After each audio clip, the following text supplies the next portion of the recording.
Good morning, everyone! Uh, Welcome to Tabletop Obscure presents Let's Build a Superdungeon. I'm sorry, I'm just a wee bit tired after I stayed up a little bit too late after last night's stream, because I was a little bit hyped up on the whole thing, because it was so good.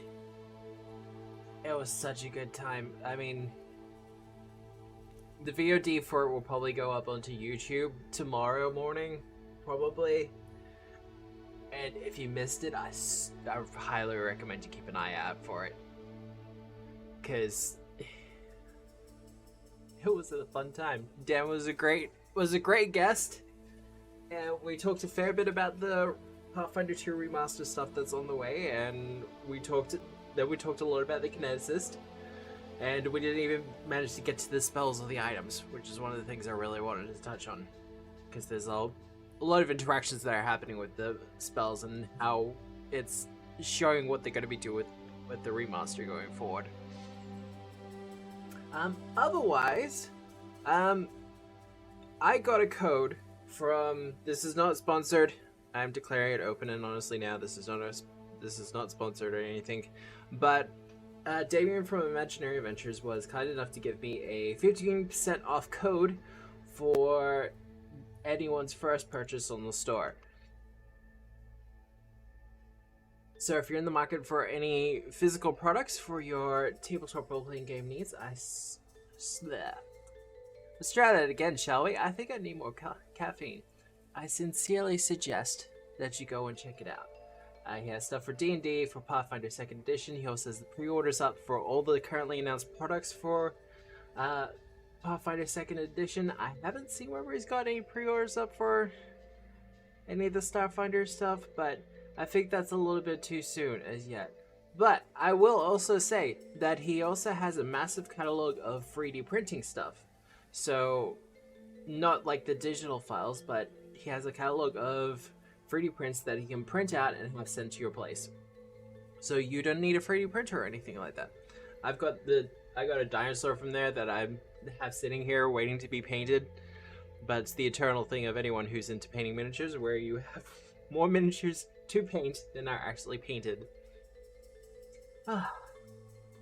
Otherwise, how are we all this morning? I hope we're good.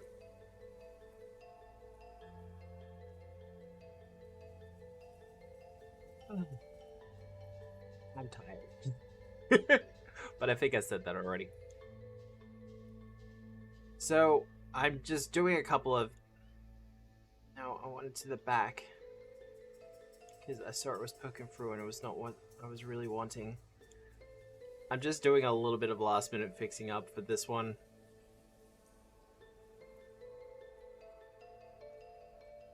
The spikes were kind of showing through the gate and it's not what I wanted.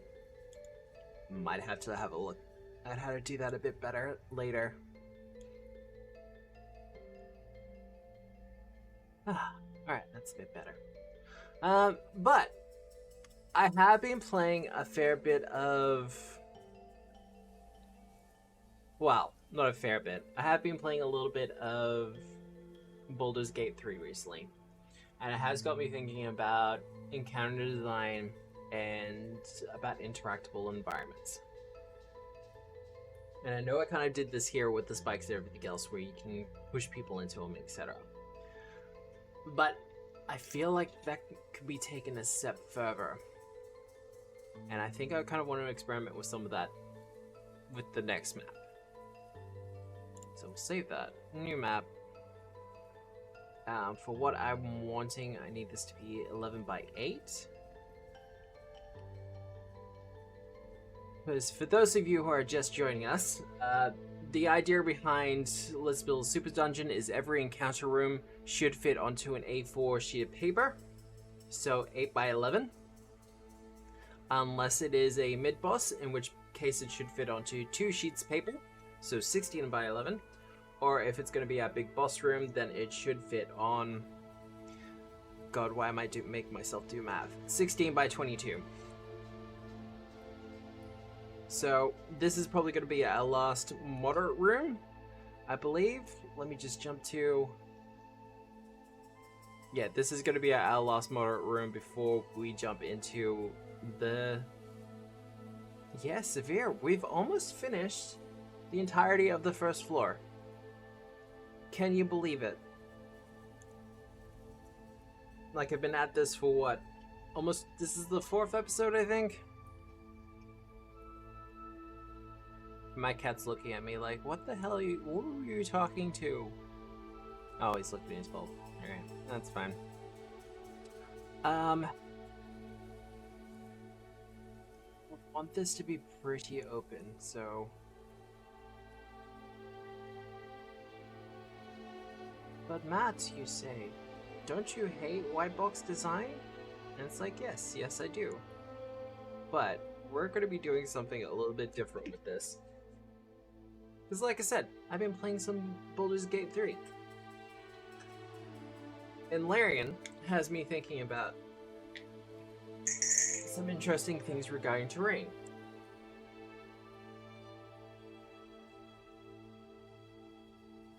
So let's create our canvas first.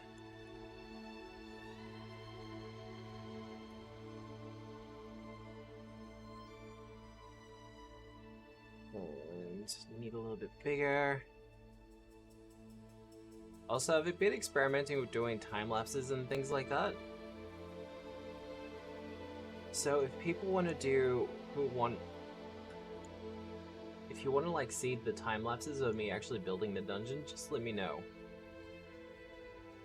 I'm probably going to be, I want to do a time lapse of the entire first floor, start to finish. I've done a couple of early experiments and it's looking like it takes about 30 seconds to watch. Come on, I need that.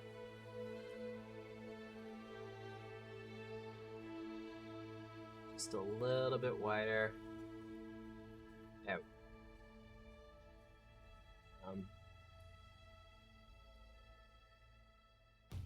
Do want that to be open as well.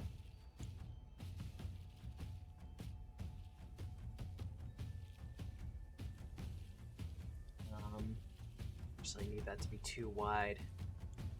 A little bit extra. Beautiful. That.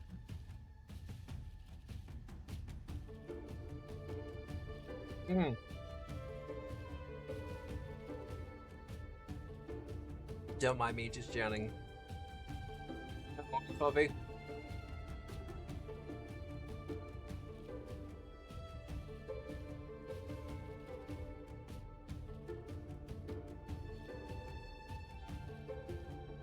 Because, theoretically, this room is going to lead into our boss room.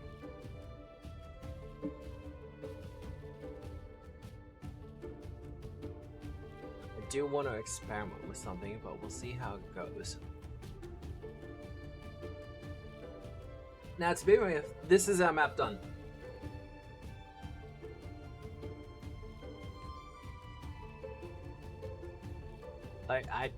We don't really need more than this.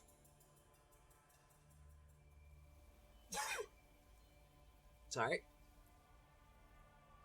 However, we are by no means done. I need the terrain brush, take off the terrain.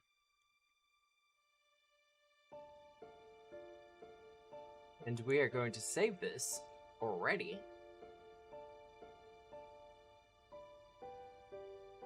as room 9.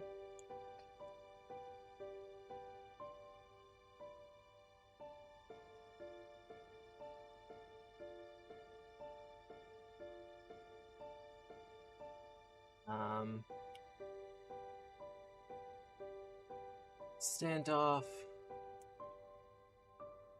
Turrets.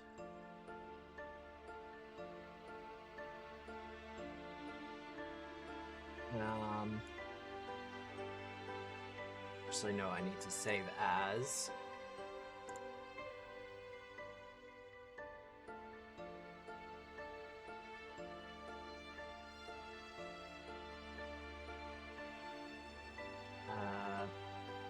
Base layer. Alright, now we have our base later. Now we're gonna do the rest. And for that, we're gonna need so many objects. Alright. Let us begin.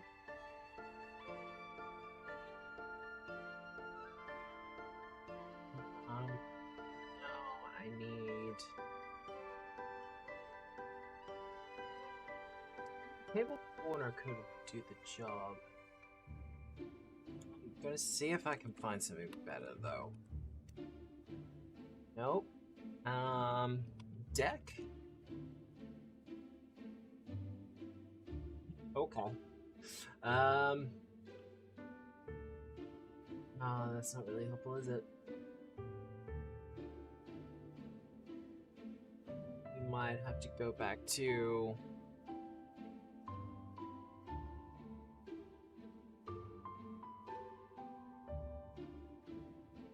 wood.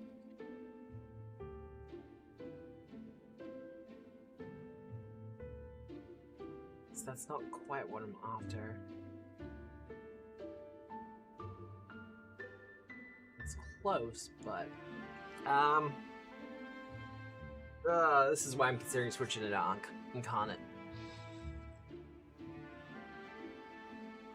Wood, platform, table.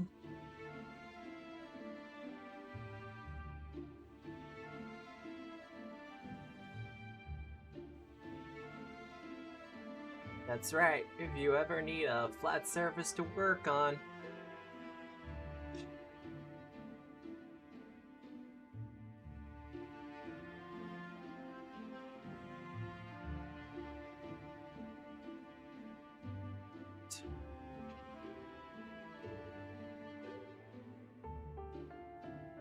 I'm not sure if this is gonna work. Well, let's give it a shot. What we're going to do...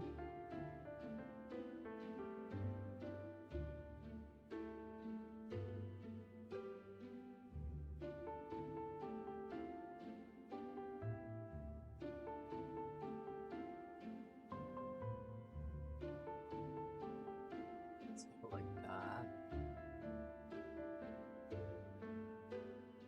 So we want it to look a little bit ramshackled. And then we're going to get our...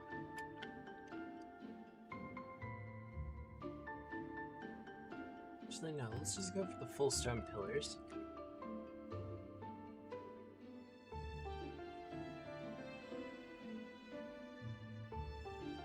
Dirt pile, alright. Remember that for later.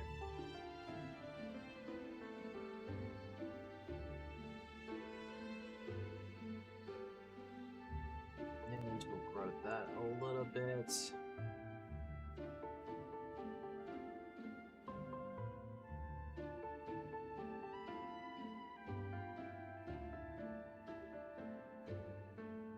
There and there.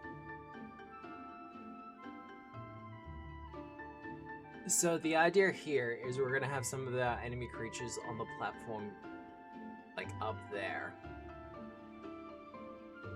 They're gonna be archers or ranged to some degree, and they're gonna be attacking the party from above or from a point above.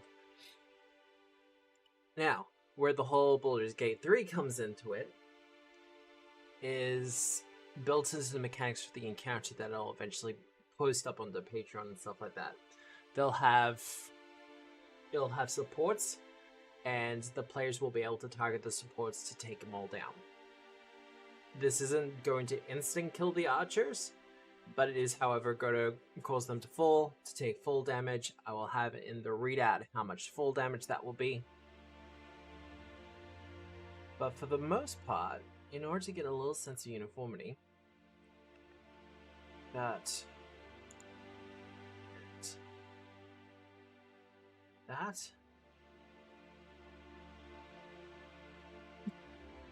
the idea here is that with having the two pillars here is, yes, it's for the aesthetics of it to kind of give it some symmetry, but also so that the players have something to take cover behind. Because my plan here is to have a fair few archers up on top there. And, you know, just to make things a little bit difficult for everyone.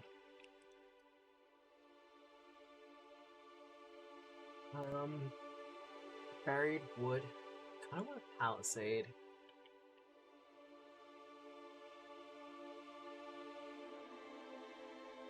I mean, putting a blister up there would be too much for first level, wouldn't it? It'd be cool. Don't get me wrong. But I probably shouldn't. Nah, I probably shouldn't. Alright. So what we might do instead is a similar thing to what we did in the previous room. Where we grab our log fence.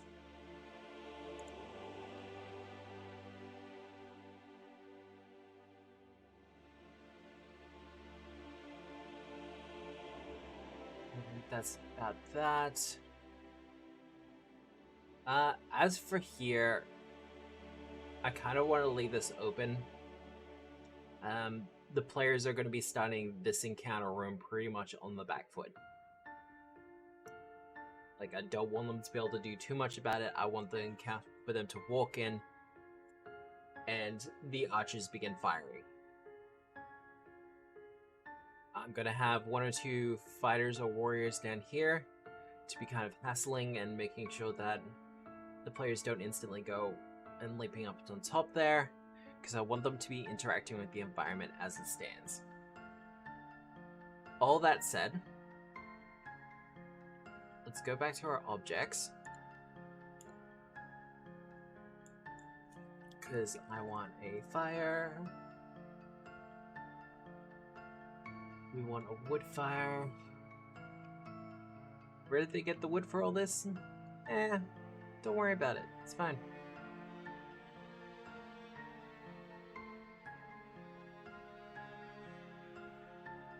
Have that.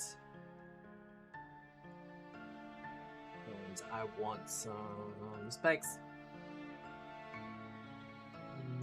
Not what I'm after. It's just gonna come with blister again, isn't it? Yeah. Wood. Pretty damn sure I saw it.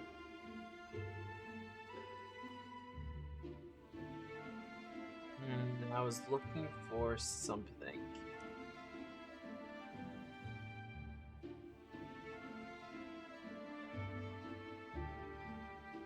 See, now I'm trying to reverse engineer. Found it! Cheval de Frise.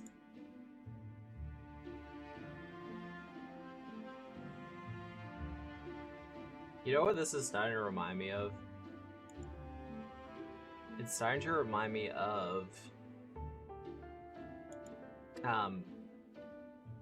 Zelda. Like Tears of the Kingdom and Breath of the Wild.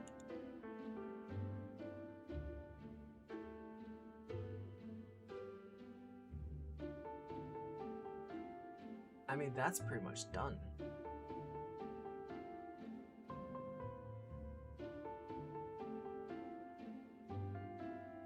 Let's make this a little bit more fun, though.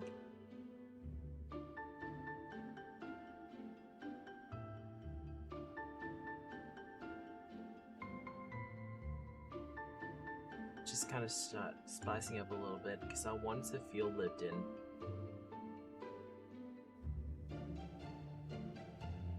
Lizard rug. Yeah, lizard rug. Let's scale you down a bit, though.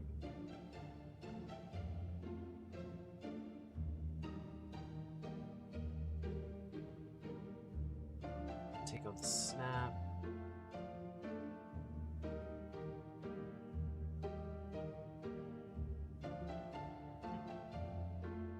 I don't like it.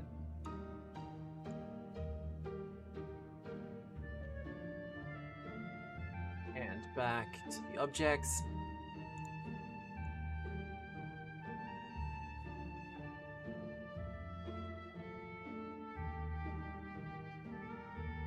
Much better.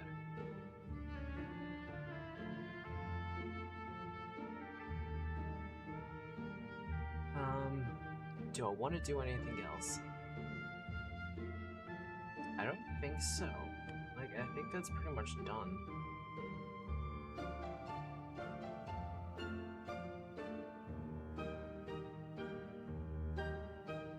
Got the torch on the side there. Yeah, no, I kind of think that's done. There are a couple more things we could do to kind of flesh it out.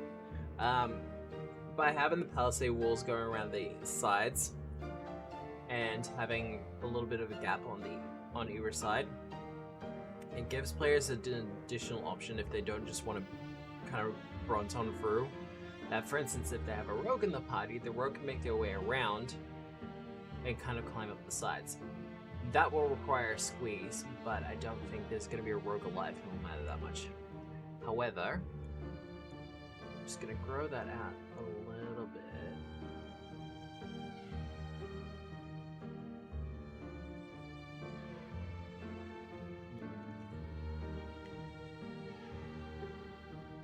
Don't want too much.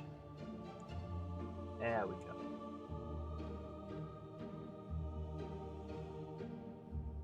So a rogue or someone who's adept at climbing and a bit of stealth can get around the back and get themselves up either way.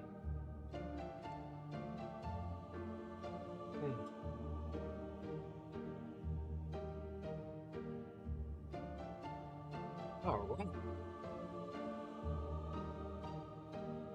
That... I'm still not quite satisfied with the...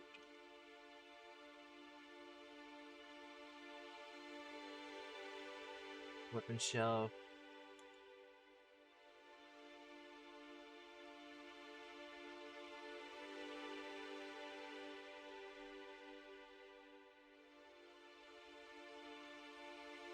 I definitely want to be given the vibe that they're well armed and armored up here. I'll probably have in the... once again, into the mechanics in the background for this room, that those weapon racks are pretty much just packed out with javelins. So as long as they are in the square adjacent to those javelins, they can just keep drawing straight from the weapons rack.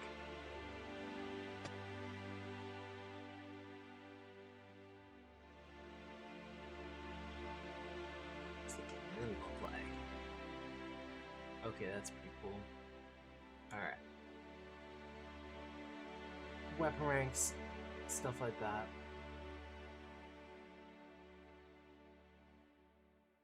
I think that's pretty much done. I know I've said that a couple of times now, but I think it might be.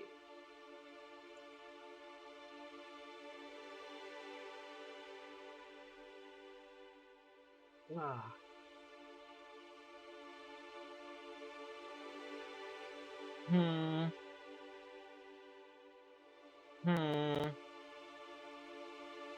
It's missing something and it's bothering me.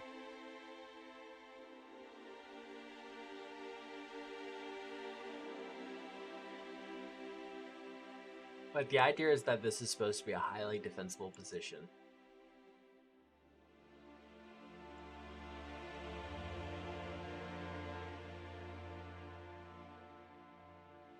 Do I have like a mud or something? Would that be too much?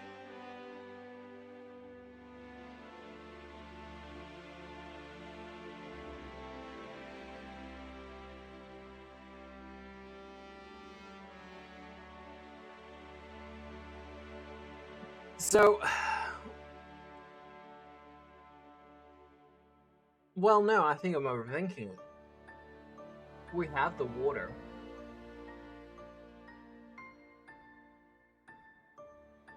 If the shallow water here is already established as being considered difficult terrain but not enough to drown in.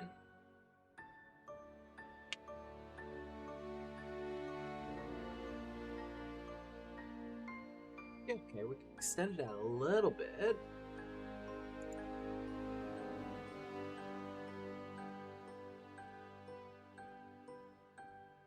Let's have a look and see how it goes.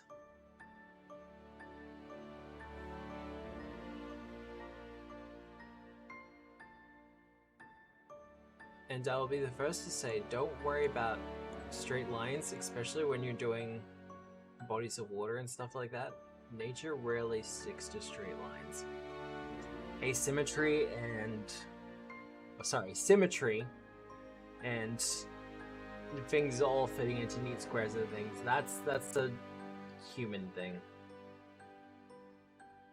Embrace the chaos. Alright, no, I think that works. That gives us a good idea of the fall. Much better.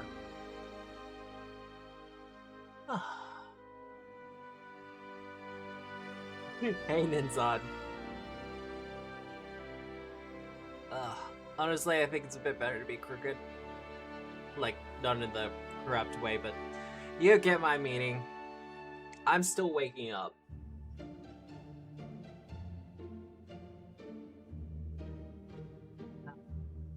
Do I want to put some reeds and bushes in there?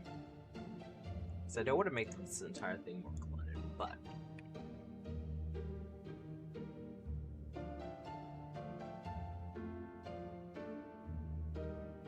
having it looking a little bit better.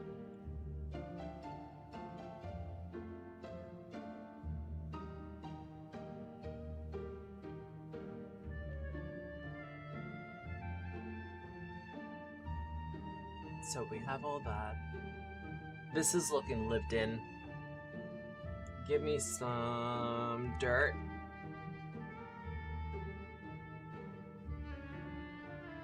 Gonna snap, lighting.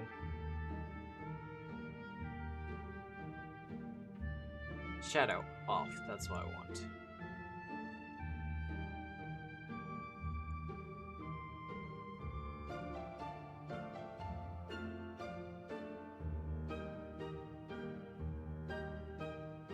No, that's a bit too big.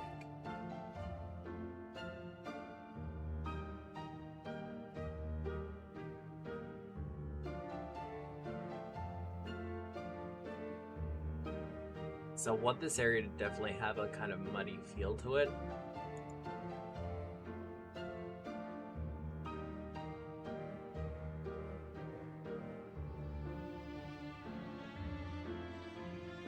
Because we are, at this juncture, dealing with organs. That. Alright, give me some other rubble.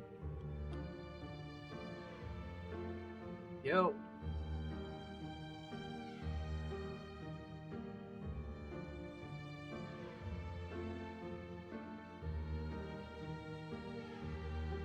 At this point, this is just kind of adding the spice and the soul to the encounter room.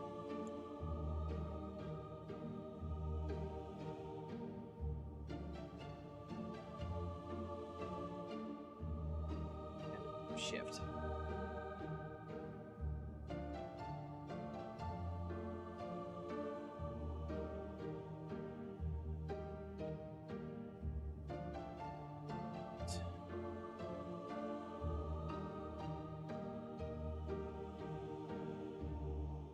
I don't really want it to look too clean, especially around the backs here.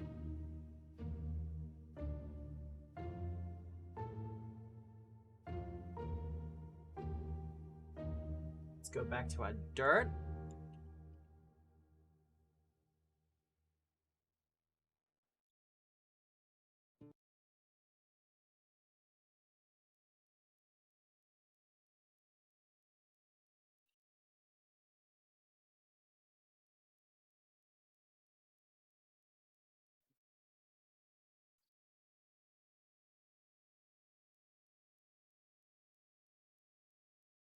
Yeah, right. I think that's looking a lot better.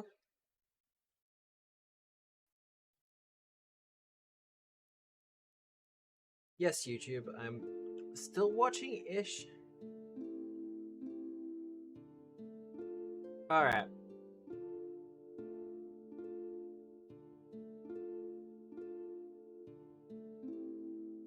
Now, we didn't mean to do that. I was supposed to save as. Oh, God. Early mornings. That actually works, though. Okay, base layer saved. Then we go in.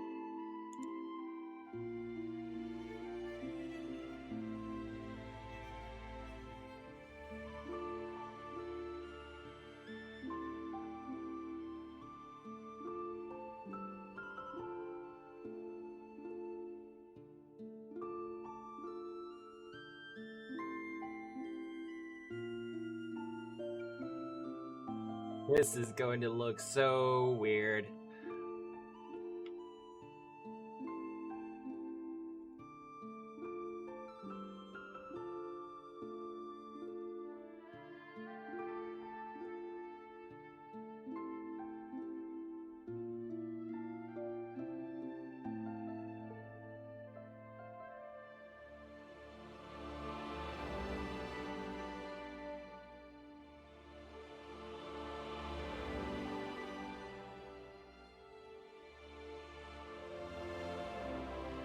That's...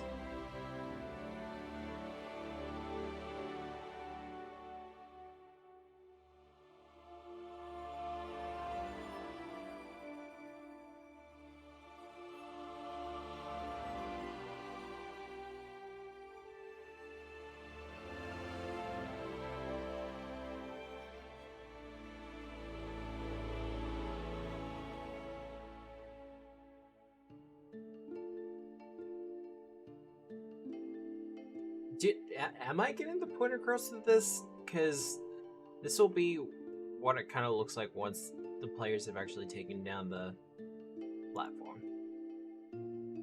Menu. Save as.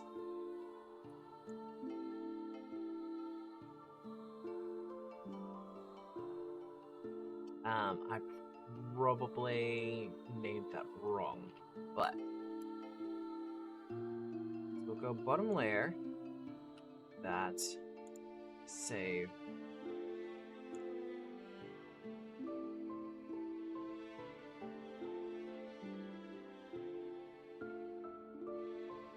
Rename that to top layer.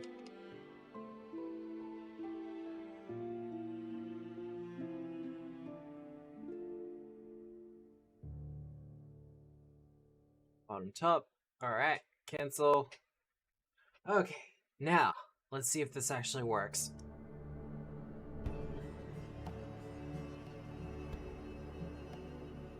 This is our one from earlier. That's with all the lighting done. Choose file.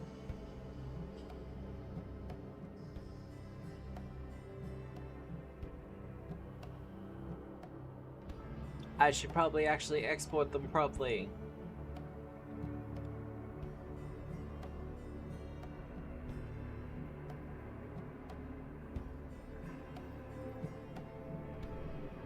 And that standoff.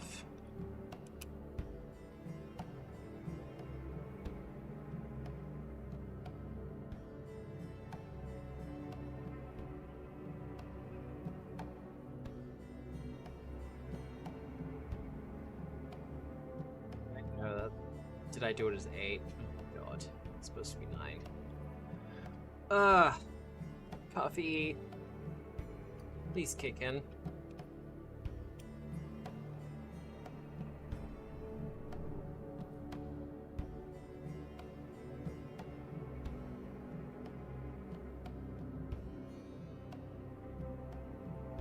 Nine.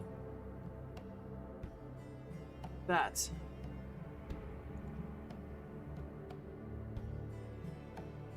And then we go PNG, export.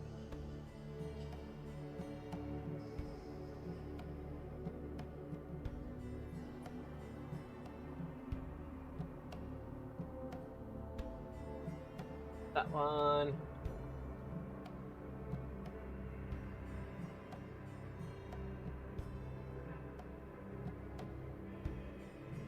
Top.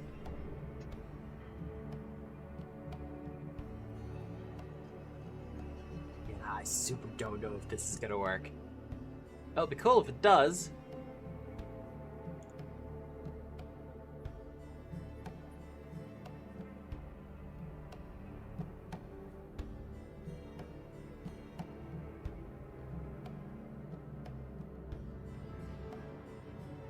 Universal VTT, export.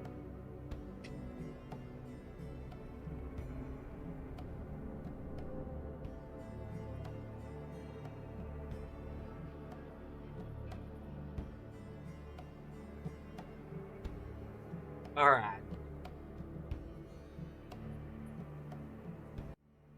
Then to Foundry. Hello! We're back at Foundry. Universal battle map import.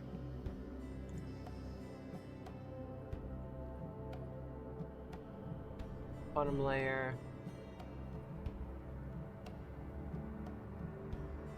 Top layer.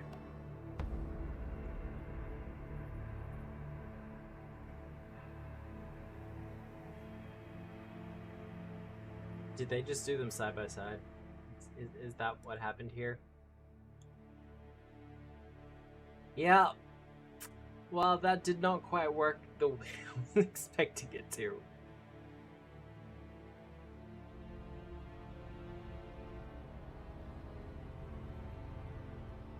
So instead what we're going to do is we're going to do a trick that I have done in the past. And I'm going to show everyone how it's done tonight. So delete that.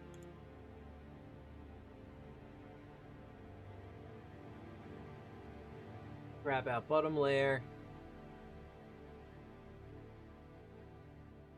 Honestly, Ninja, this is something that I should do more often.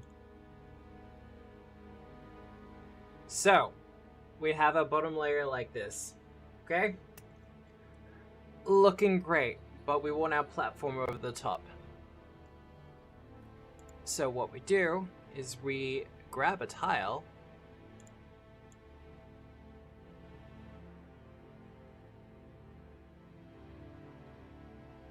choose file,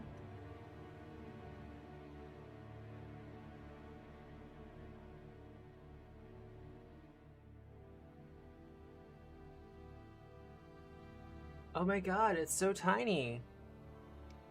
That will never work.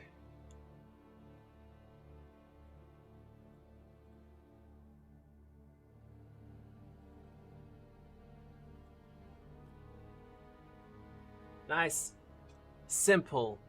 The tile just overlaps the top, and when our heroes do the crashing and they take care of that platform, all you have to do is click on it as the tile, make it invisible.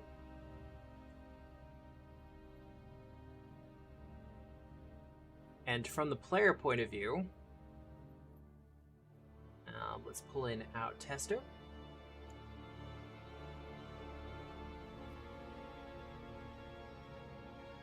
Hello, and welcome.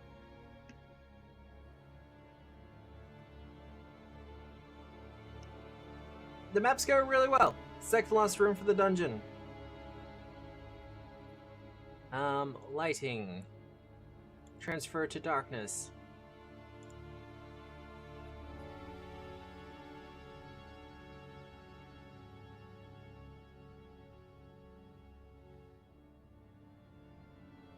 And now, with the tile invisible, they understand that it is broken, and it is gone. As for our actual encounter, however, it's my encounter builder. Because we don't want warriors here, we want scouts. This is moderate.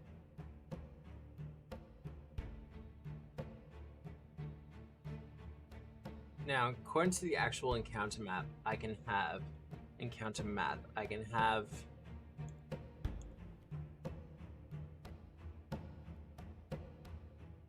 up to 2 Boggart scouts. But I kind of want a few more. So we're kind of back at the problem. It's the thing I hate about low levels, in that you're a little bit more limited with what you can do with your monsters.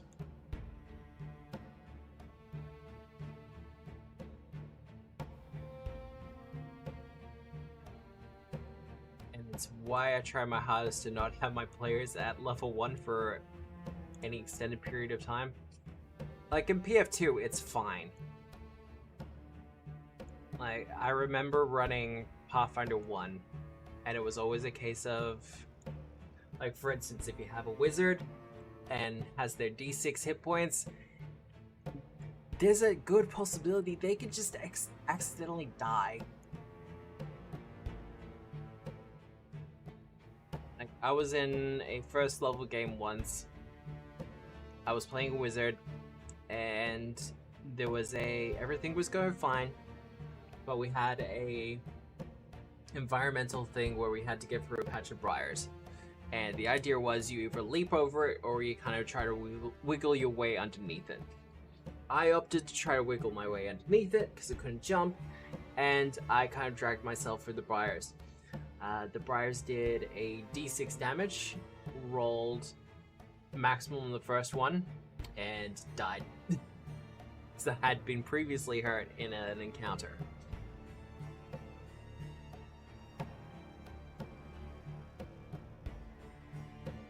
Now, to be fair, I should have had a healing potion on me. So that is partly on me. Yeah, the ancestry hit points really do go a long way. And it was a very inglorious way to go out. I hadn't even used Bounty Missile yet. Now, I have two choices here. The encounter math as it stands here is good. Because our two boys here are about 20 feet up in the air. They can kind of throw spears as much as they wanted. As I previously said, as long as they're adjacent to the two racks, they're good to go. The only problem we're going to be running in here is that there's a action economy imbalance towards the players. Because it'll be 2 versus 4 on average. But I feel like the point of balance here is that because our two boggards are a good, I'm thinking 10-20 feet up in the air on the platform, that should be the equalizer. And if players are smart and take care of the platform, that'll also be a bit of an equalizer for them.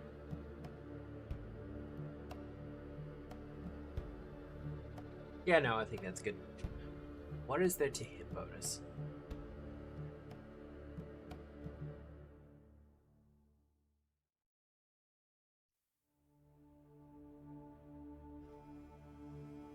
Yeah, no, I agree with you there, Kat. Keeping them out of reach range, I think it does good. We'll probably, in the encounter notes, I'll probably bump it up to 20. Because the idea is that players will be able to target the platform supports, and if they can take them out, the entire platform goes down. Meaning our boys take the full damage. And maybe an additional 6 as the weapons crash down on top of them as well. Because I think that would make for a fun encounter. And I mentioned it a couple of times at the start of the stream, but I've been playing a bit of Baldur's Gate 3. And one of the things I've really been loving about it has been how interactable the environment is. Not just with like different levels of elevation, but also with the fact that you can take aim at barrels of explosives or water or what have you. You can take aim at the supports for various wooden platforms. Yeah, it's a Divinity staple, and unfortunately I will be the first to admit I did not play enough Divinity. I will say I'm kind of tempted to go back and play it. Like, Baldur's Gate 3 is a very good experience, and I'm probably going to play it through to completion. I've had a couple people say I should stream it. I'm just kind of like, there's so many people streaming it at the moment.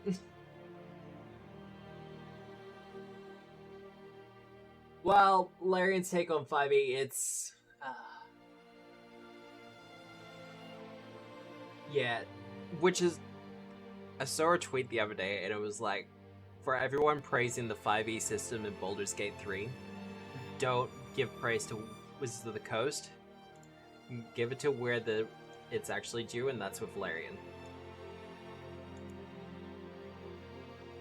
Because all those nice little changes that they did, that's all Larian.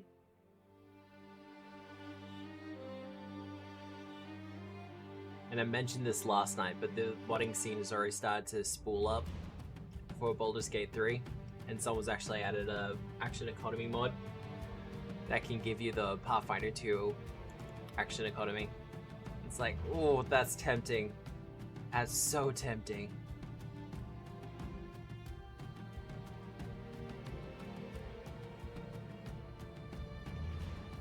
Honestly, Kat, I think BG3 is the pinnacle of what Larian can currently do.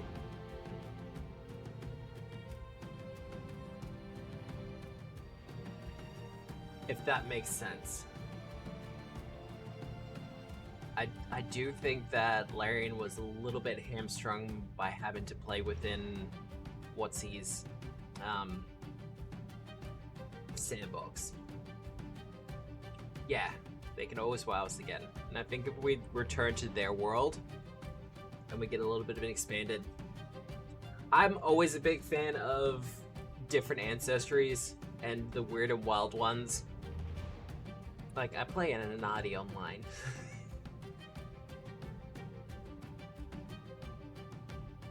Now, these guys have... They use the sling. The sling's got propulsive, so you add your strength modifier.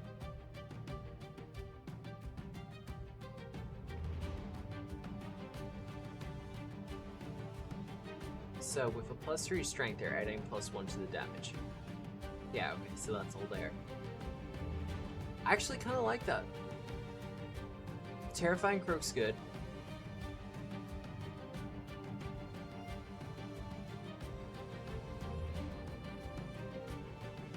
"30 feet.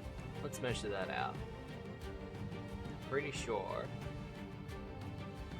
Yeah, they'll cover them. From about there onwards.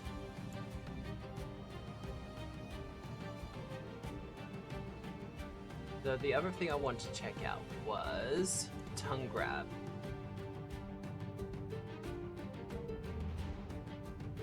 The Boggart scat hits a creature with its tongue, the creature becomes grabbed by the Boggart. Unlike normal grab, the creature is immobilized but can't move beyond the reach of the Boggart's tongue. A creature can sever the tongue by hitting it. Okay, so that's interesting, because grab does flat-footed. Sorry, off guard.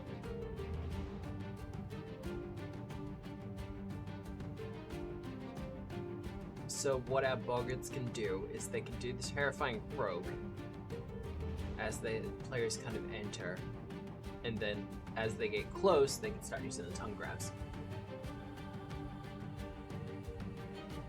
Divinity 3 ends up being on scale with BG3, then we're in for something. Yes! No, absolutely. I think if they take a lot of the tech, shall we say, from what they've done with BG3 and import it into Divinity 3, oh boy.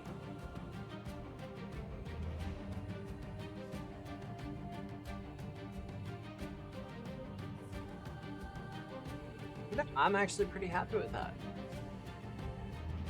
We did good. Alright, well. And just making sure that works. No, we want that to be an overhead tile. Nope, that's too far.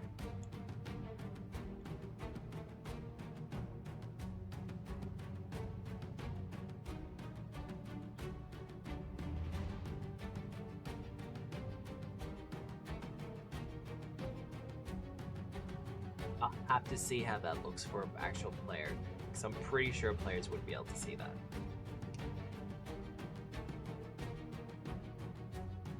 Well, with that done, we switch it back over to our dungeon.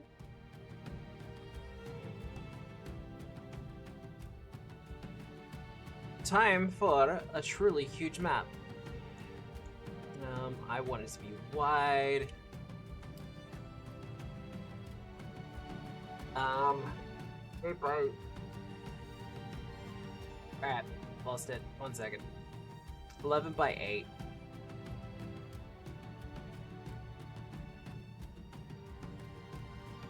So I want it to be 22 by 16.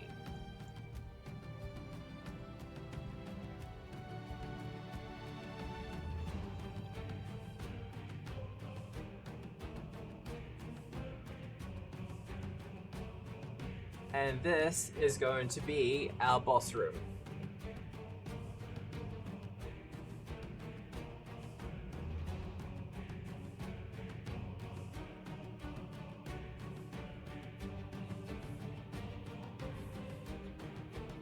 Give me the cape rush.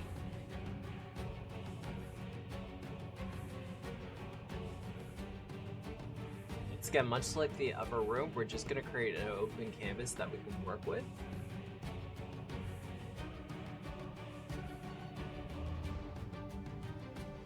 Also, on the CRPG talk, I still really want one in the 2E system. Yeah, no look. I think we all do.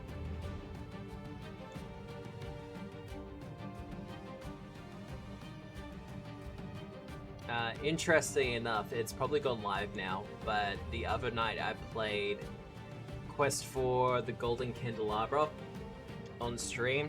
I put the VOD for it up onto YouTube, and it's a very old school style RPG, but it uses the Pathfinder 2 engine. 1 second.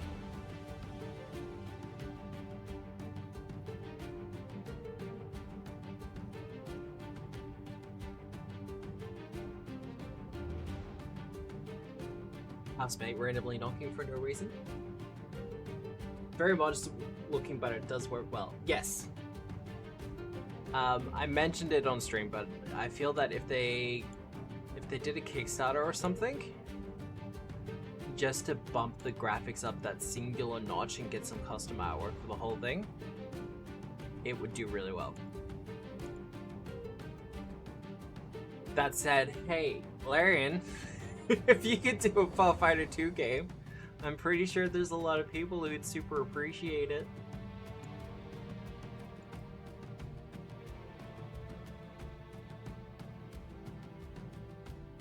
I mean, I'm pretty sure Owlcat made bunches of money.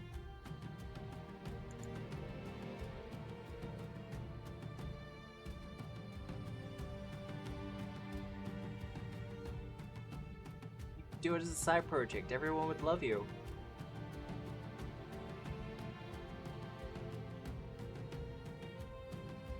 Wrath and Kingmaker were done well. I feel like they were done well with the limitations that they had.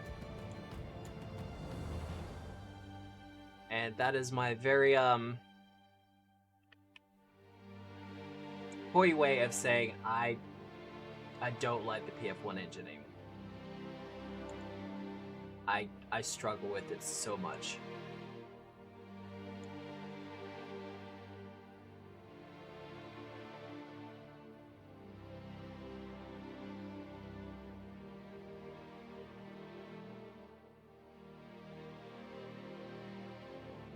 Yeah, PF1 is PF1.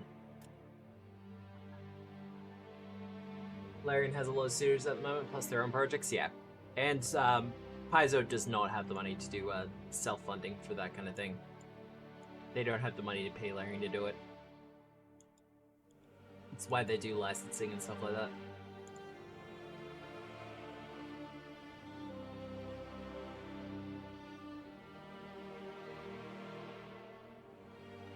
After experiencing 2A, I don't want to go back. Yeah, I truly, I couldn't stand it. I have one or two of my old-time players who are kind of like, hey, you should do just like a small PF1 run, and I'm like, no, don't, no. What torture is this? Please don't.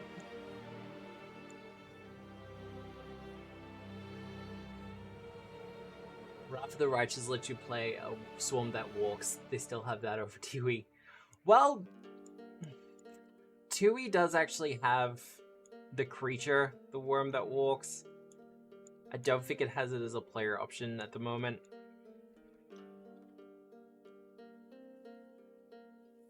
I feel like in the mind of Paizo, it's a little bit too niche of an option.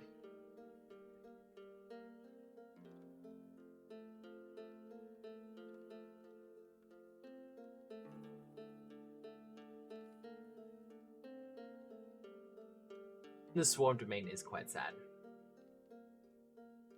Personally, 2E feels like the peak of D20 systems. I can't think of any. I prefer that on a fundamentally different system. Yeah. If you're... I'm currently working on this whole concept or this theory where... Like, there used to be this whole thing, theory called GNS theory, which is gamist, narrativist, and simulationist. And the idea was that there are three broad types of tabletop role-playing games. There's the gamist ones, which have kind of game-type mechanics, like rolling d20s. It's usually very combat-focused. But a lot of the out-of-combat stuff tends to get a little bit pushed to the side or kind of breezed over. So, for instance, role-playing stuff is not as given as much of a priority. Narrativist is full narrative. It's like role-playing to the absolute max. Any game-type mechanics, such as rolling, is kept to a bare minimum. You see this kind of thing with anything that's powered by the apocalypse. So, Monster of the Week would be considered very much a narrativist system. And then you have simulationist, which is game systems that are super crunchy. Game systems like GURPS, for instance, which do... I'm not sure about the later editions, but I know the edition I started playing in the 2000s. GURPS back then was 1 second combat rounds. And it was just super crunchy. And there's like tables for everything. The theory I'm currently working on at the moment is I feel like there's more two broad types of systems, and it's performative and game. I need a better term than game. But the idea of a performative game is you don't really need a tech map. Like, everything is designed so most things are just done theater of the mind. Whereas something that's more of a gamist thing is something like this, that something like Pathfinder 2 or 5e that requires you to have, or is just properly enhanced by having a grid map and like all the little bells and whistles for it.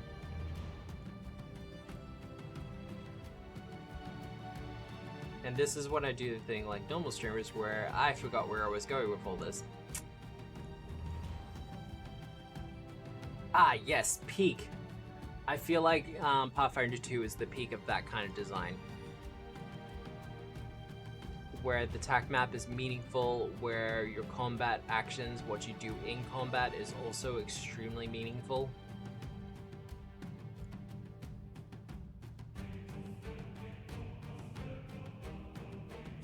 No, that's a bit too much.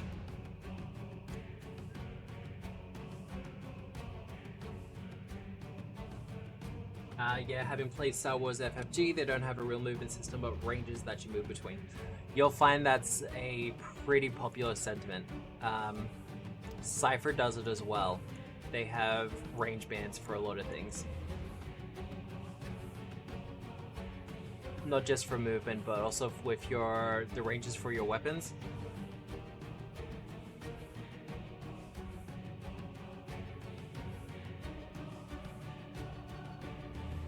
But that said, Starfinder 2nd Edition is on the way, so I'm quite sure someone will create a hack very quickly to run Star Wars in Starfinder 2.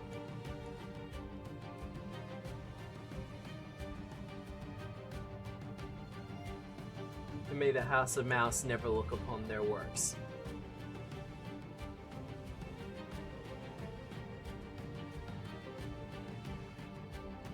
Don't hate it, but I tend to get confused on people's positions in relation to each other.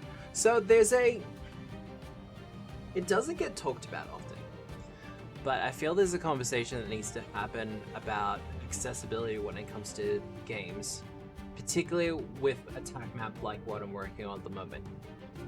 Because there are people out there who simply do not have the ability to visualize things. Like, they do not have the ability to... You can describe something to them, they simply cannot see it in their own minds. It is literally something that they cannot do.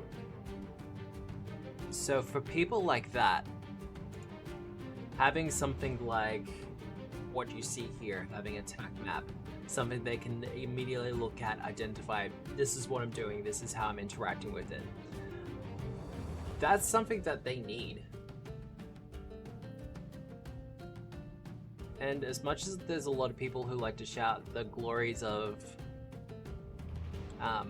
theater of the mind and stuff like that, it's like, there are some players that just, they can't handle theater of the mind. And that's not a slight against them, it's just purely with how their way their mind works, they just can't do it. And I feel like we need to have more conversations about that. Because I've seen a lot of people, particularly in the indie scenes, who are like, theater of the mind is king, we don't need anything else like that. And it just feels very dismissive of other people.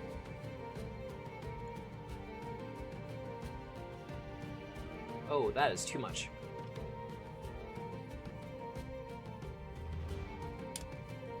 A little like that, more this enemy is a melee, this one ran to the west, one ran to the east, north, there are 4 more guards coming in, and following all those things gets a bit much. Yes! It definitely does get a bit much. Because I have played in systems that try to do like somewhat crunchy combat mechanics, but in an abstract feeling. And it just... it just doesn't work for me.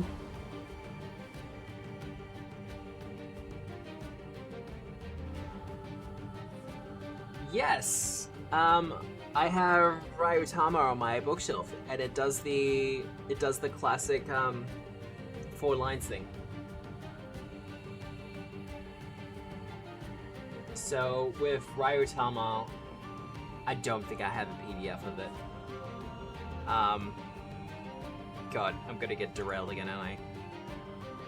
I'll see if I have it quickly. If I do have it, I'll bring it up.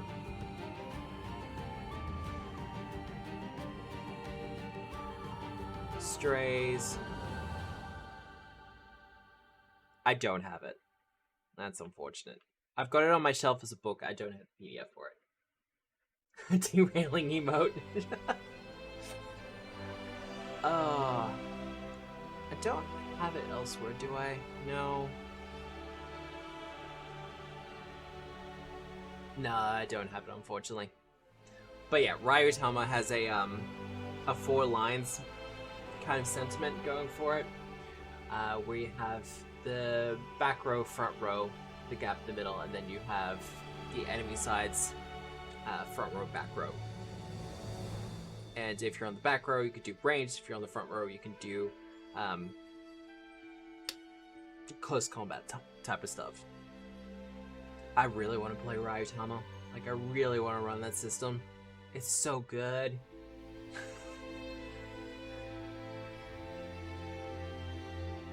Like, everyone's like, hey, look at my 5e hack that gives you a Ghibli style of things. And I'm like, no, we already have that. Love you, fam, but we already have a Ghibli style TTRPG. Yeah, no, Kat, I'm kind of glad you weren't in last night's stream, because we were getting derailed enough as it is. Let's save this as is for now. 10. This is Lair of the Brine.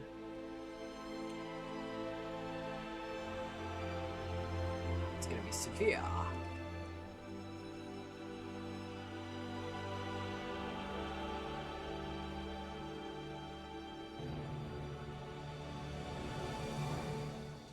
Also a fan of Wrath and Glory's approach, very similar to the wargame, but surprisingly RP friendly. You can be a pure talking character and be viable in combat as a debuff fighter. Yes! It is one of the things that I like about PF2, where you can kind of be that high charisma character, not really casting spells but still doing some debuffs. I kind of hope they expand on it a bit more.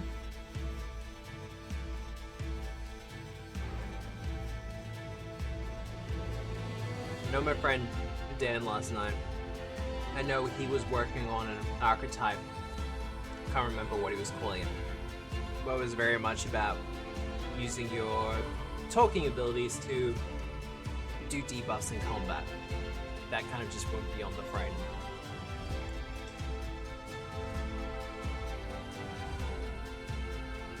Yeah, 2E does have some soft limits. I feel like 2E is starting to push some of those limits that it had early on though. Now, this is our Brine Dragon area. This is the basis of the map. This is not, however, how it's going to stay.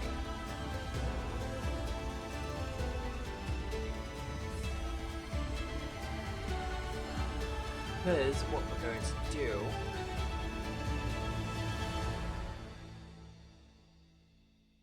You're not going to let me risk... Or are you? No, I didn't think so.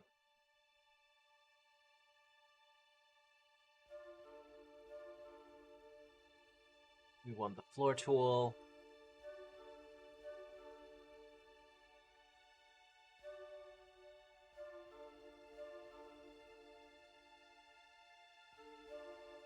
This is gonna be super weird for people, but I swear it'll all make sense.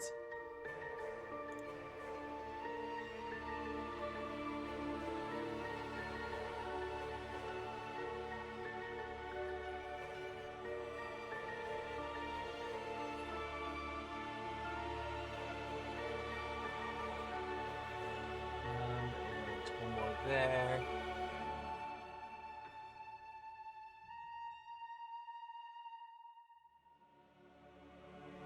That.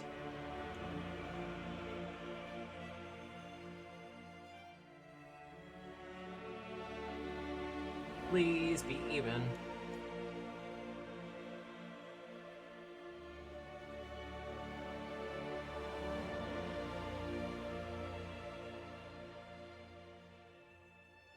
Damn it.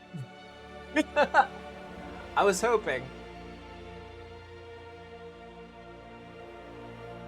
No, but we can actually work with that. Alright.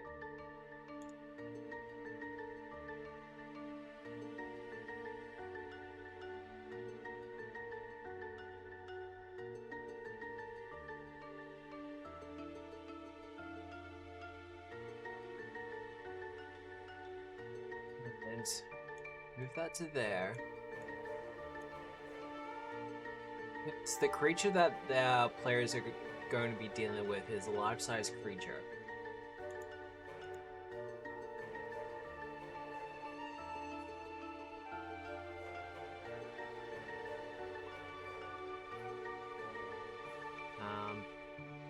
Back to that.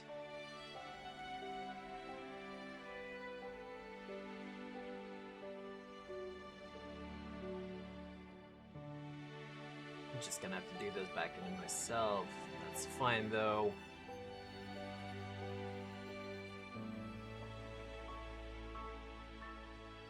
And do we continue?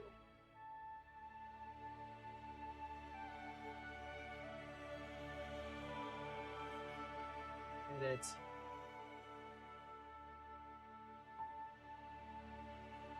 Something that did come up on stream last night, though, talking about talking abilities and stuff like that, is the kineticist creates an interesting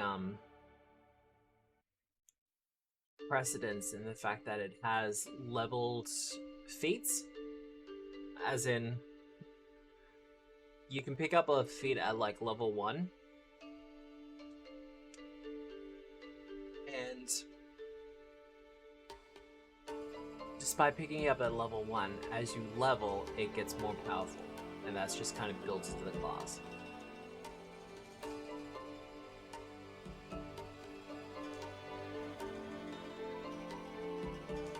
Nope. Did that wrong. That.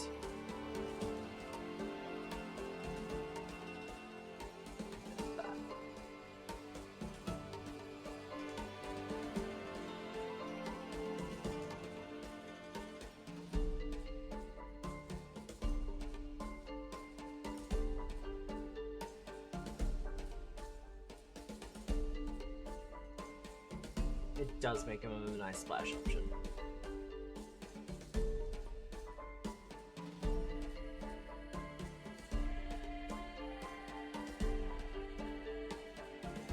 And we have that.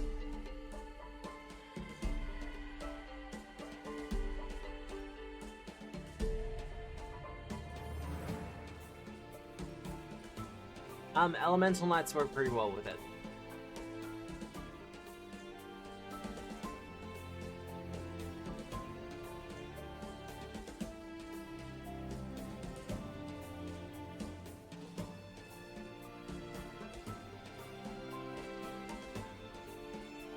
And now we save as.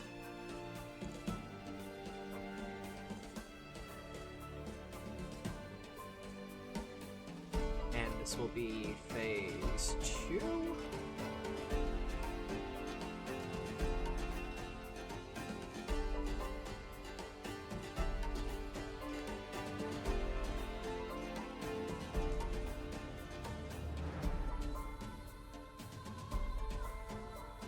And now we switch the tile base to that.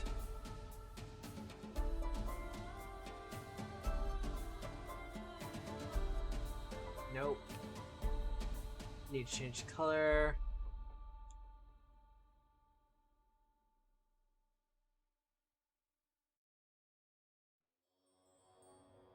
Feels a little too jarring.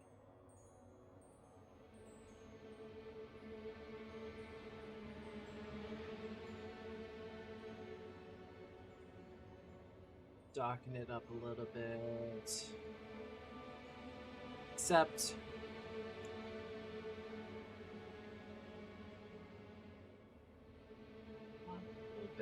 not a big fan. Telset Cave.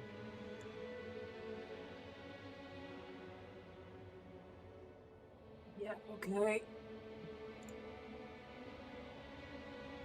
This is one of the things where it could work really well or really bad.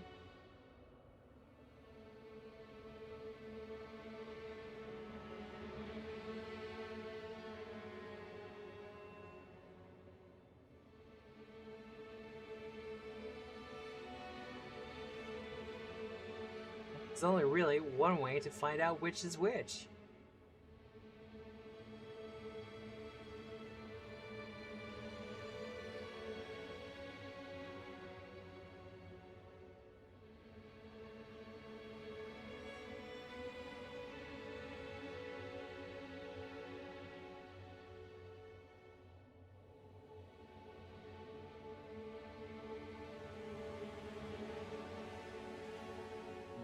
All the way down as far as we can go.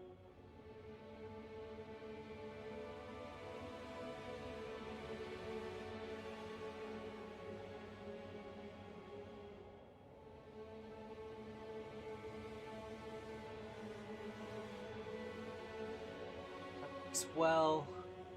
It's actually working a little better than I thought it would. Pick the automated ancestry has early feats for rise for stuff you'll unlock later, right? Yes. So with the automaton ancestry feats you had, they had an enhanced version, and as soon as you picked up that feat, you could kind of tag it on. I thought that was a really great idea.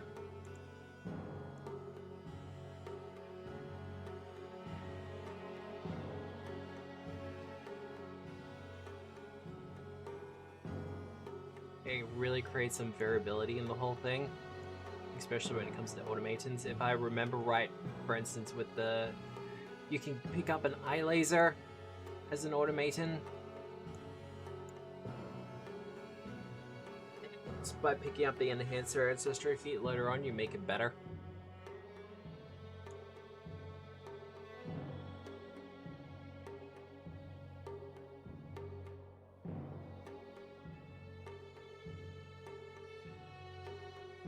Range flurry blows, yeah. No, I did hear about that.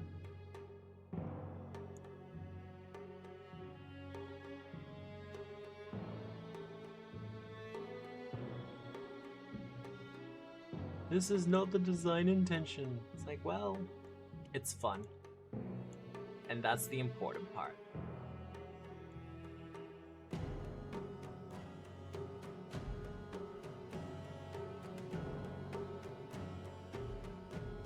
feel like the more things we start to get with Pathfinder 2, where it's...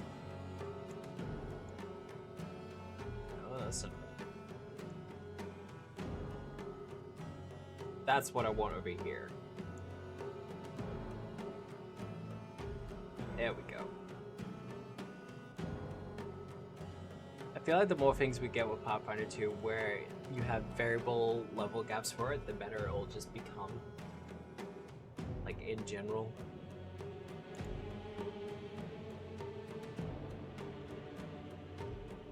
Because one of the problems we currently have, I think they're going to fix it up in the remaster, but with classes like Wizard and Cleric, it definitely feels like there's some empty levels there.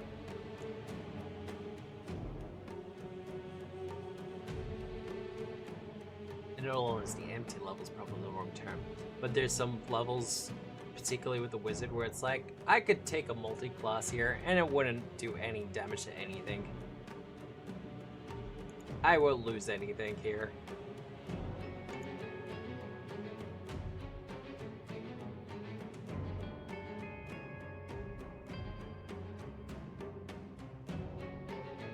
Yeah. Feats don't feel as weighty on casters, which is unfortunate. See, the principle there is that it's supposed to be...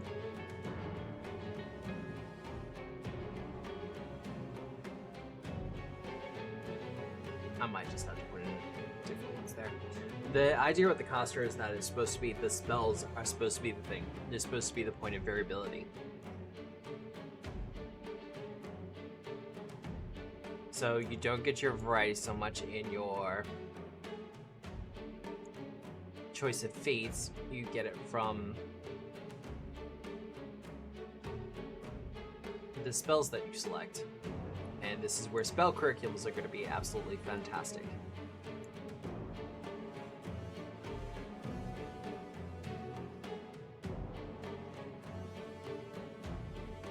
God, I'm concentrating way too much on this.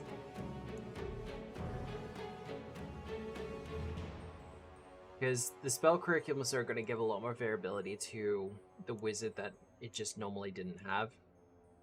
And the history of the wizard will actually mean something.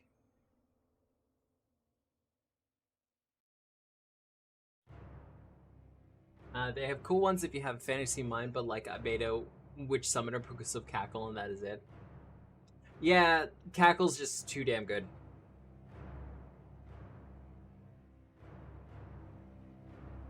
Like, sustain a spell for free on a caster? Yeah.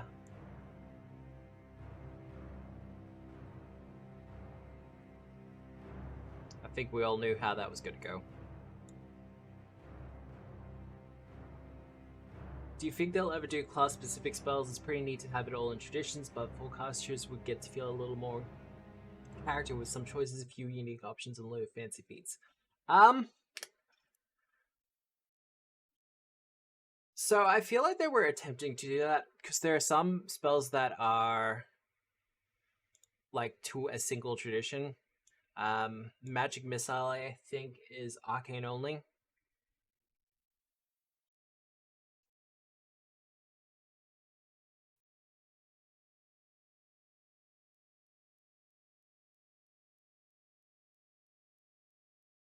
Yes, I'm still watching. Jeez. But yeah, it's... I was going to mention that as well, Kat. They do kind of have like class-only spells in the form of focus spells, but I don't think that's kind of what you're after.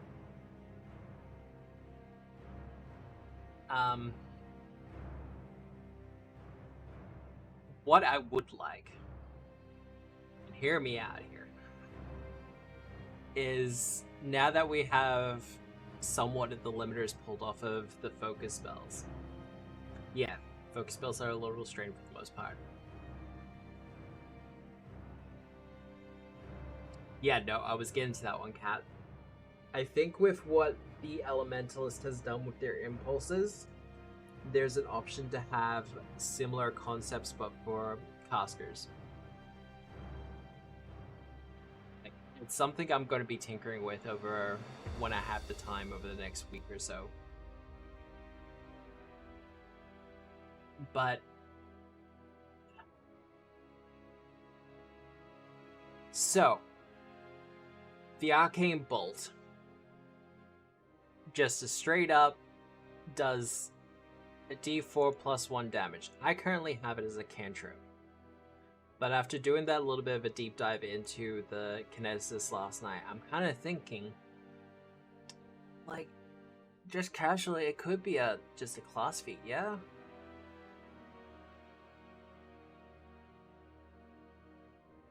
Could be a class feat, just has its own... I want elementals to be cleric accessible if you choose an elemental deity. Clerics being locked to the divine spell list plus like 3 deity spells makes me... Yeah. What I find interesting about that in particular is I feel like with the new remaster book that we're getting, it's going to have a similar rider to what they do with the spell curriculums for the wizard. In that it'll say, use the divine spell list for your deity. However, what happened there?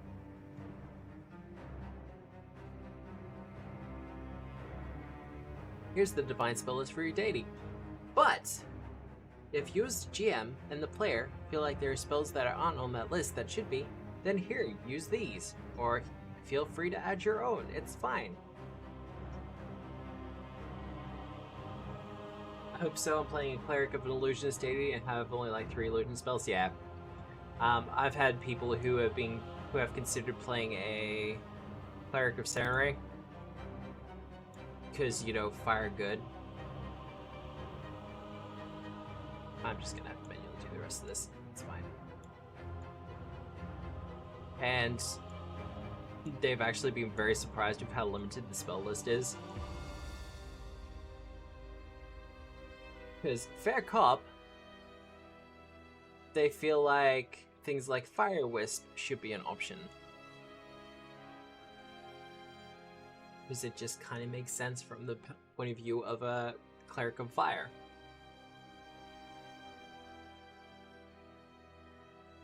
It is better with Kinesis out, you can get people scaling fire weapons down. Absolutely. Like, I think we have to be very careful with how much accessibility we give kineticist type stuff outside of the kineticist. But things like having a domain ability or a domain spell that levels at the kind of same point that the kineticist has and does the same thing, I think that would be a solid option.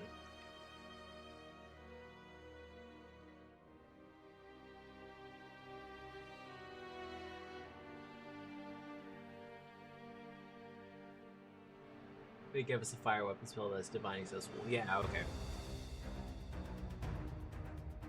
Yeah, no, we were supposed to get into the spell casting in the stream last night, but we didn't get into it.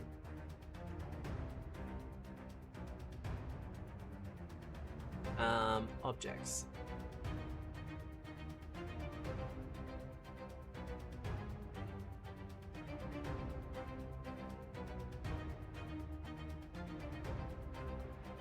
We're gonna turn the snap on. The snap is on. Excellent. We need pillars now.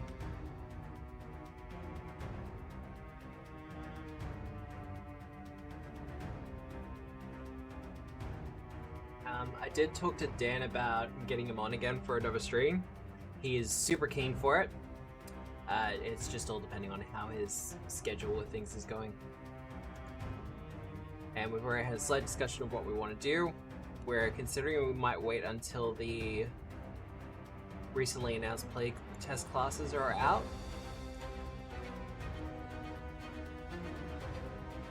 And we might do a stream discussing them.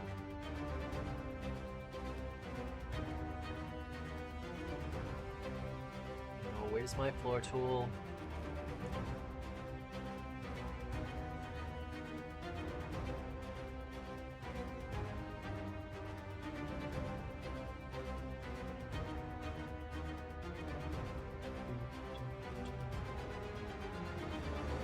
A few illusions though, but yeah, I'm in an X-Cursed game as a cleric of Savannah. I fought her turns led really well to get the game, so few illusions though. Thankfully my DM gave use 3 archetypes, so I picked up yeah. And I think Cleric's one of the ones that's suffering the most under the current I hate saying it like this, but suffering the most under the current system. They just feel so hamstringed compared to other classes that have so many options. Like, we don't even have that long to wait for the remaster. And we just don't know what it's gonna be like.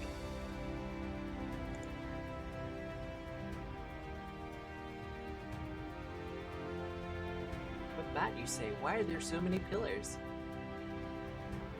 Because they're going to really need them.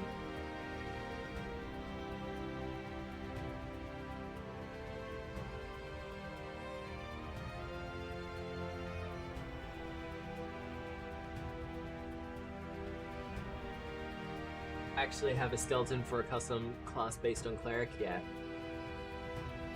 The cloister versus war priest approach. Yeah, look. Even with the remaster, it looks like we're only gonna have cloister and war priest. I kind of wanted a third doctrine in there. I don't think it's gonna happen though. Which I feel is a shame, but far be it from me to argue.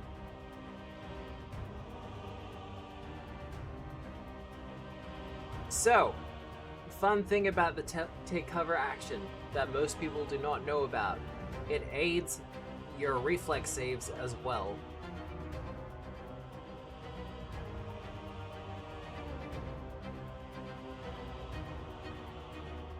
And now we go menu.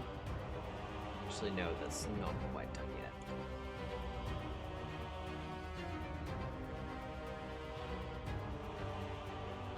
And square. Like that. You don't want to edit your points. There. Curvature though.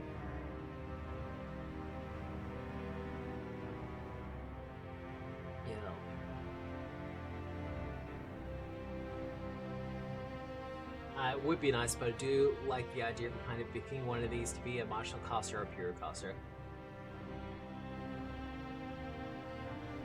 No wonder my paladin's reflex saves is so weirdly well when you take cover behind his tower shield. Yep! Yep. You know what? Fuck it.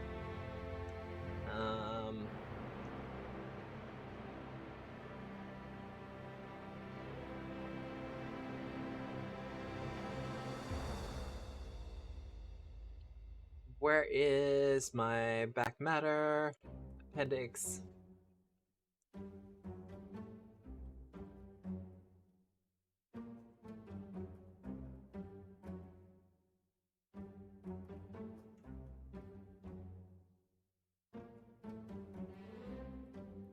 Just giving a quick look.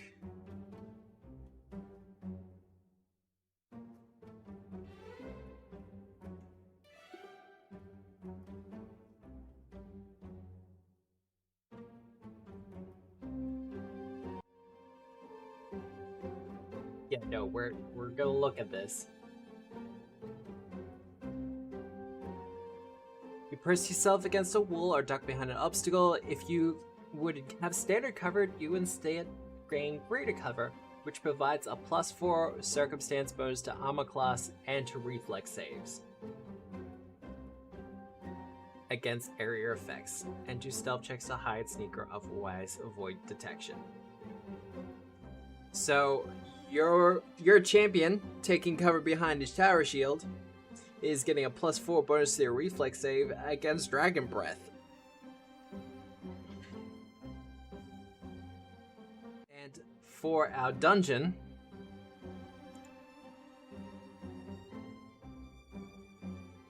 in his case, Hellhound Breath, yep. And for our dungeon, this means that when they're going up against the dragon, at least for this first part of the fight, they can take cover behind the pillars. Now we'll save as that.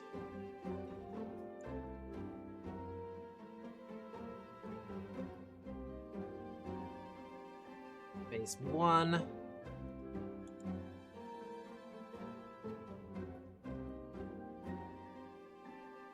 Alright. That. Switch back over to Foundry.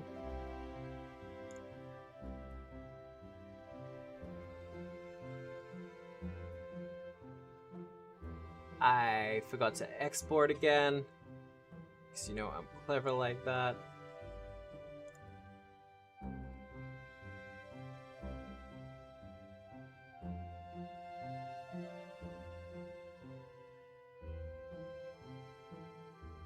Room 10.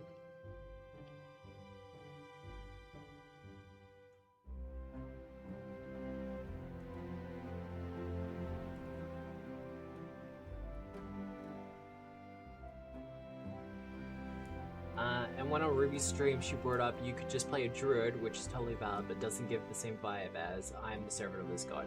Yeah. There's definitely a back and forth going on at the moment about where the druid kind of sits in everything.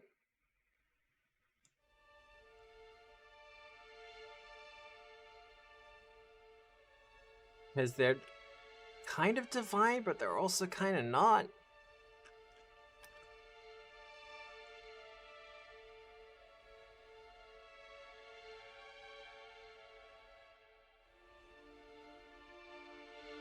Since they're like the elemental lords that don't really have that much of a nature protector vibe yet. There's like I know for a fact there's one that's just all about death and destruction.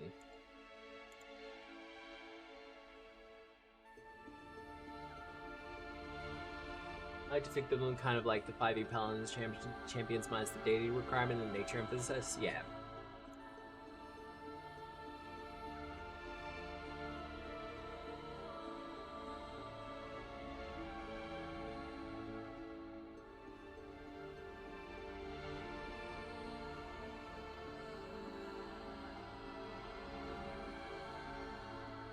And now that we've seen what we have seen for the next one,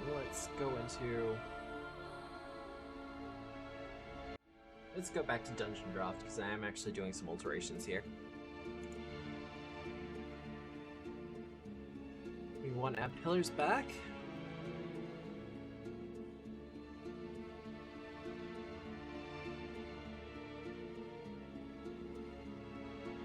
Alright.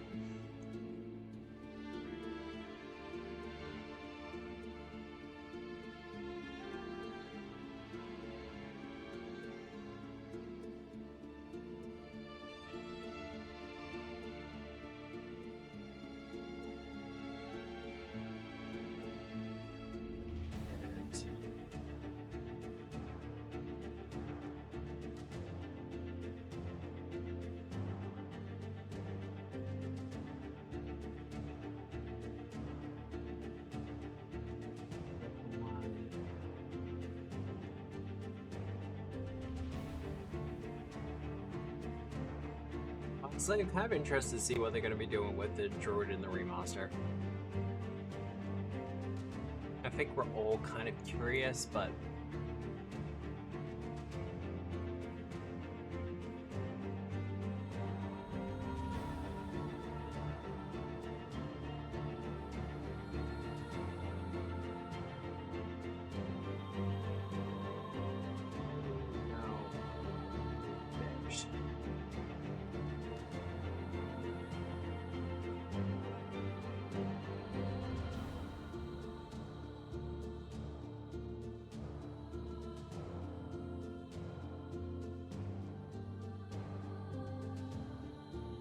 that's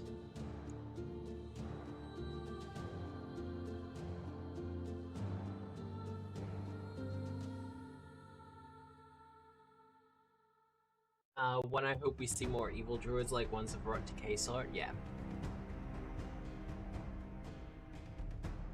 Or just more like forces of entropy druids in general.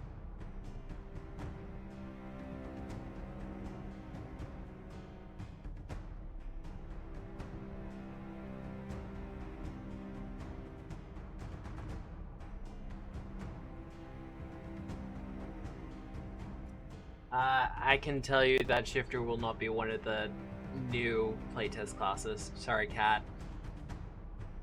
Paizo have said that there are 2 new classes that have never been seen before in Pathfinder. Sorry.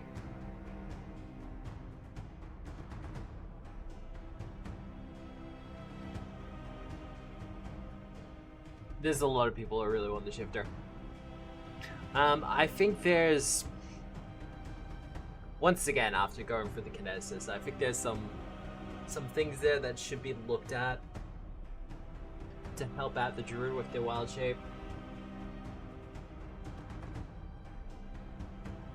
Those dark and stealthy occult feats that druid get are really inspiring, right? Like, there was some absolutely creepy druids in Pathfinder 1, and I'd like to see them back. But at the same point, that there's some alchemist stuff that I like back. I miss the body freak alchemist.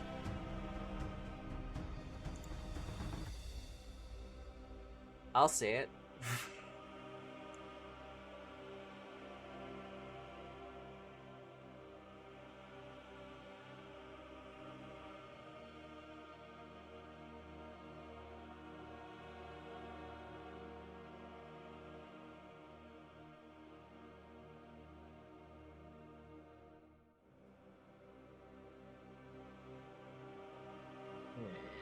And Fizz.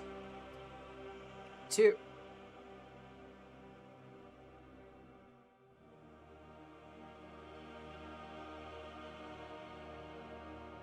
I'd love a magical alchemist variant. Like with spell slots and stuff.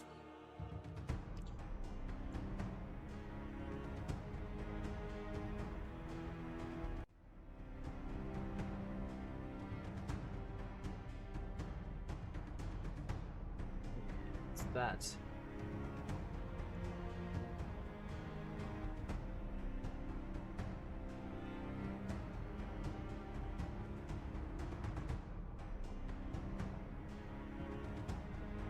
Putting a spell in a bottle. I definitely think there's some room there for design.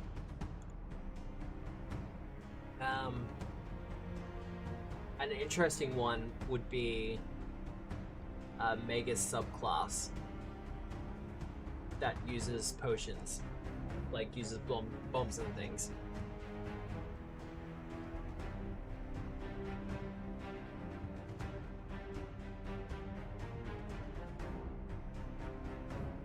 Don't mind me, just fixing some stuff up.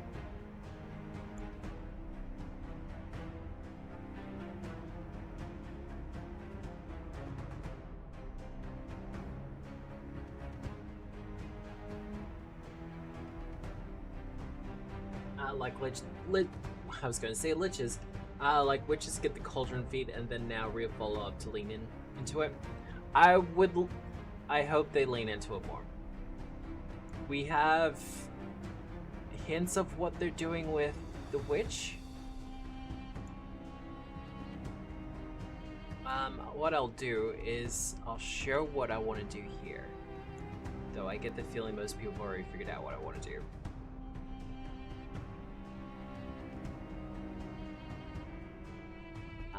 I did this the wrong way around. We're gonna have to delete you.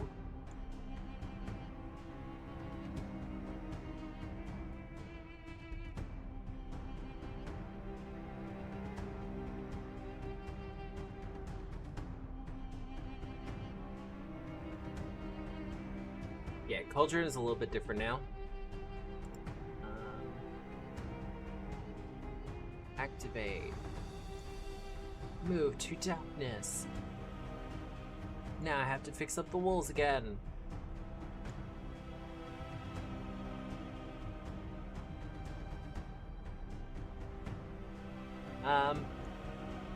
like I said, there are some things I do want to discuss about the witch.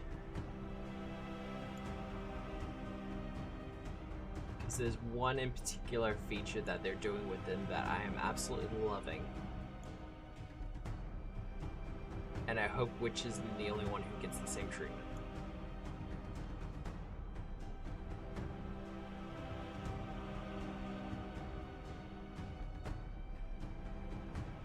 Alright. That's phase 1. And we're going to do the same thing that we did before.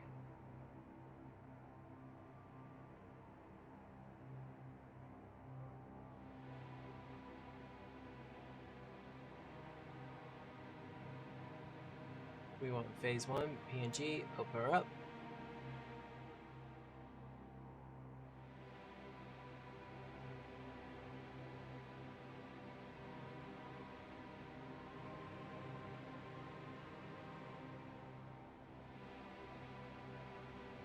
You're not gonna work for me?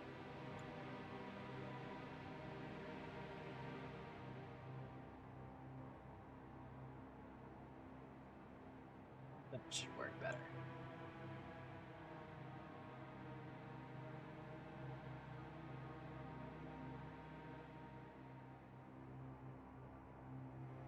And similar to what we did in the previous room,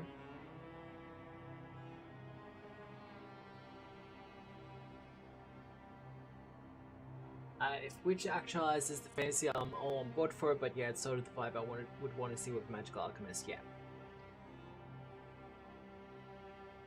Yeah, Sean, you know what I'm about to talk about. So, with this particular encounter, we're putting players up against a River Drake, but there's going to be some environmental problems as well. Now, a River Drake, as it is too small. Our boy is just way too small for what I want.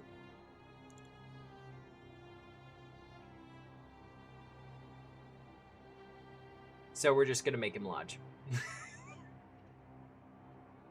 We're not going to change it mechanically whatsoever. We're just going to increase the size of his token so he fits in better.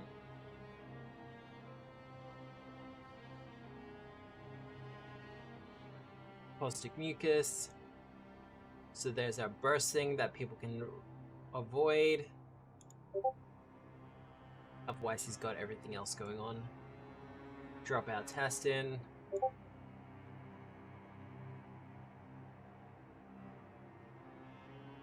And they'll be able to take cover behind the pillars. Using the take cover action, and everything should work out. Now, once that boy gets to about halfway point, I want to say, he'll crash into the ceiling and cause the pillars to start collapsing. And that is when we will get our phase 2.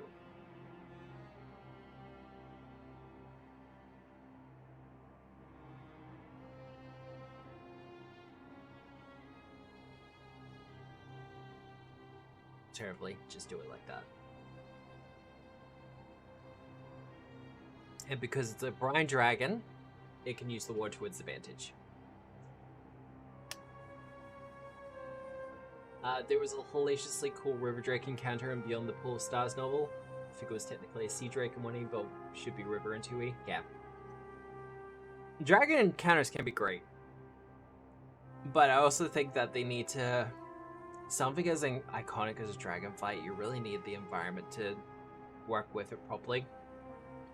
I kind of hope I've pulled that off here.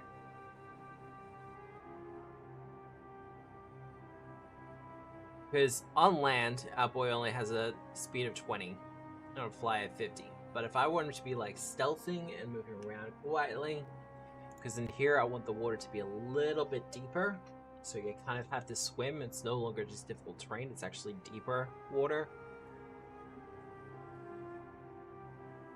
But otherwise,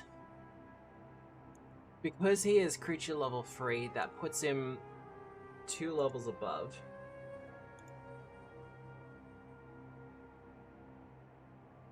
So whatever hazard I designed to put in this room regarding the environment and stuff like that would have to be equivalent to a hazard of 1. You want to place the lens to its strength without invalidating the party. Exactly. You want something where the dragon can take advantage of its movement without putting it out of range of the players. There was a problem with the Pathfinder 1 dragons where they sometimes have breath weapons that could work over a 200-foot range, and that just meant the dragon would fly 200 feet up into the air in an open air environment and just blasted the players with impunity.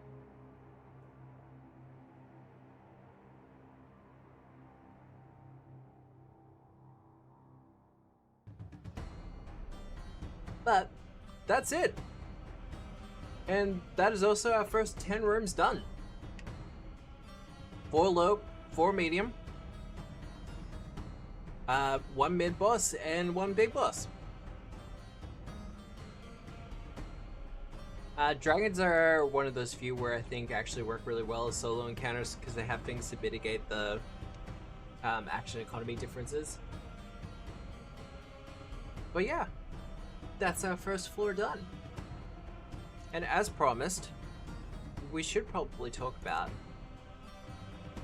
because that one specific thing I want to talk about, the witches.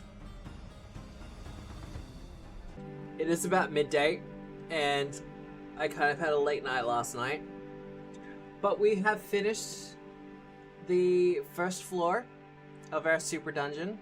I will put it all together, and I'm probably going to do that time lapse because I kind of like the idea of doing it. But this is our first floor, the shallow water done. And next week we're either going to pick a new theme, or we're going to work on like the hub for our super dungeon.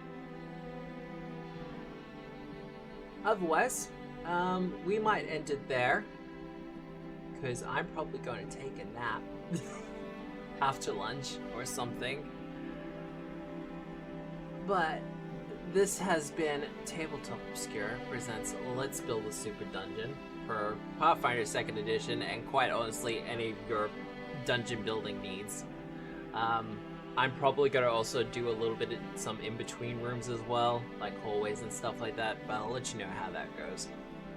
Otherwise, be sure to check me out on all the socials.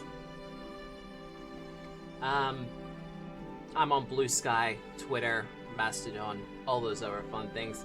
I'm figuring out what to do with Instagram and TikTok and all the other ones, but I will let people know how that's going. Thank you for the follow! Unfortunately, you're grabbing me as I'm about to go out. But let's find someone to raid as well, because I'm trying to get better at that. You know what? Lost Caravan are doing stuff. We're gonna raid them. Actually, let's raid Momo. Mobo's a kind of a chill streamer. She does a little bit of cottagecore kind of thing, but she also does a lot of TTRPG content. But yeah, we might raid her, because she's fun times and always has chill vibes, and I kind of need chill vibes. Hello, literally just saw your post on Blue Sky. I'll come back for another dungeon build. We're here every Friday, 10 a.m. Australian Eastern Standard Time. I think it works out to be about 5 p.m. No, I've got that the wrong way. 8 p.m. Thursday nights. I'm not sure, however. Time zones, right? I really need to get used to using Epoch time for a lot of things. But, hello, hi, and welcome. If you're just here, my name is Matt. The avatar you're seeing in the bottom right-hand corner is my cryptid friend, Deaton, who kind of acts as my stand-in for all this kind of stuff. I mostly do tabletop role-playing game content. Yeah, no, the rest of the world does exist. Yeah. I am Australian, so I have a tendency to stream at odd times, but I always put the VODs up for them up on YouTube, unless it's usually video game type stuff, but I've already made an exception to that rule. I'm really great at this.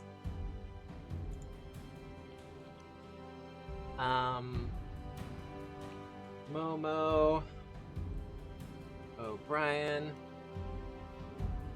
All right, so we're going to set that right up. Is that a working? That is a working. Before we go, I do want to say, if you are looking for any tabletop role-playing game stuff in the more physical form, for instance, if you wanted to pre-order any of the upcoming Paizo books that are on the way, or you want to get some free miniatures or dice or anything like that, please check out Damien at Imaginary Adventures. Use code OBSCURETABLETOP at checkout and you'll get 15% off your first purchase. Once again, the stream hasn't been sponsored by him or anything else like that. He just kind of, I asked if I could have a code and he gave me one. There's no financial compensation going on whatsoever. Otherwise, I hope you have a good day, a good night, a good week, no matter where you are in the world. And remember, as always, we're the storytellers. Good night, everyone. Bye!